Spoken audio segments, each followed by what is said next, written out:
Hello everyone, welcome to Harjeet world. मेरा नाम है हरजीत और आज मैं लेकर आई हूँ आप लोगों के लिए ग्राउंड स्टाफ की वैकेंसी।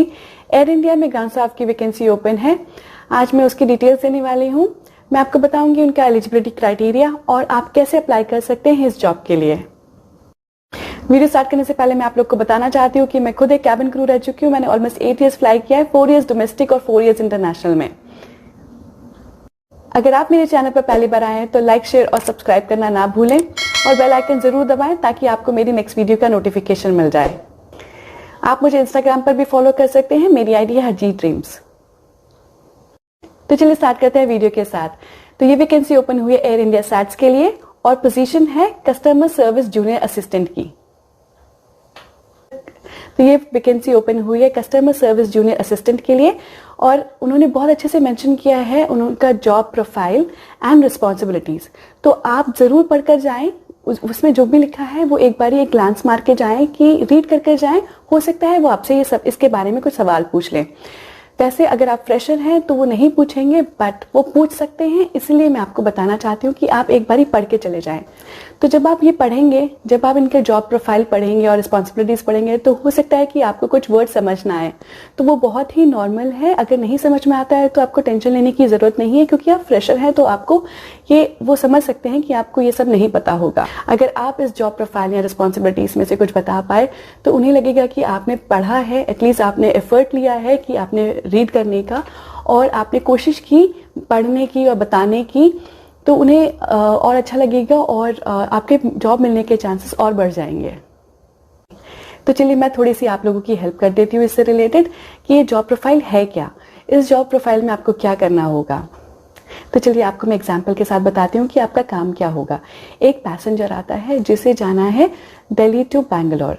तो वो एयरपोर्ट पर आता है और वो फर्स्ट टाइम ट्रैवल कर रहा है, उसे नहीं पता कि वो कैसे ट्रैवल करना है, तो उसे कहाँ कहाँ जाना है एयरपोर्ट पे। तो वो एंटर करता है, वो लॉस्ट है, तो आप उसकी मदद करेंगे कि आप उसे गाइड करेंगे कि आपको कहाँ जाना है।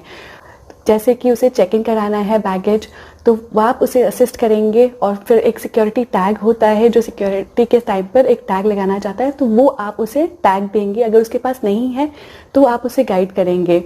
उसके बाद बोर्डिंग पास लेने के बाद आप उसे सिक्योरिटी पास करवाएंगे।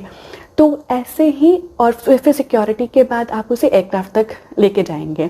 तो ऐसे ही मदर विद इन्फेंट है जो एक छोटे बच्चे के साथ ट्रैवल कर रही हैं, जो 1 से 2 ईयर्स का हो सकता है और उन्हें बैगेज हैंडल करने में थोड़ी डिफिकल्टी हो रही है, तो आप उन्हें असिस्ट कर देंगे, थोड़ी उनको गाइड कर देंगे कि यहाँ से आप सिक्योरिटी पास कर सकते हैं और ये है आपका बोर्डिंग पास और ये आपका गेट नंबर है, आपको ऐसे ट्रैवल करना है।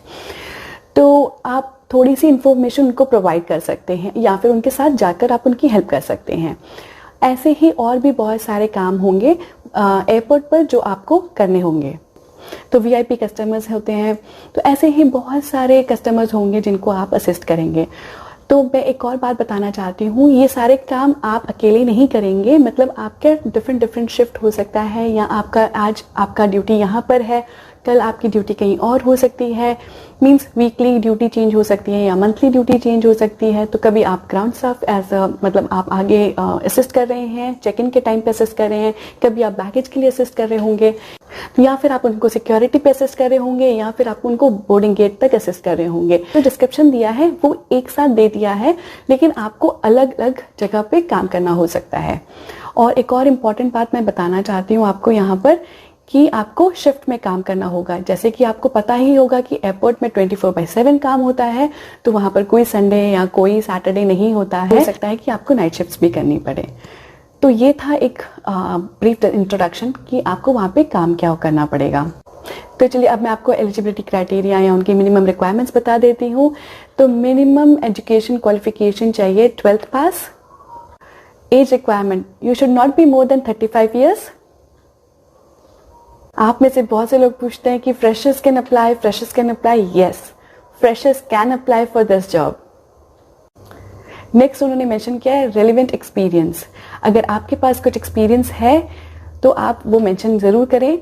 नेक्स्ट उन्होंने मेंशन किया है गुड कमांड ओवर कंप्यूटर, कि मैंने अभी आपको बताया कि आपको बोर्डिंग पास इश्यू करने पड़ सकते हैं, तो वो कंप्यूटर से होंगे। और भी ऐसी बहुत सारी चीज़ें होंगी, चेक इन करना होगा तो वो भी कंप्यूटर से होगा, तो आप उनको असिस्ट करेंगे, तो आपको भी आना चाहिए।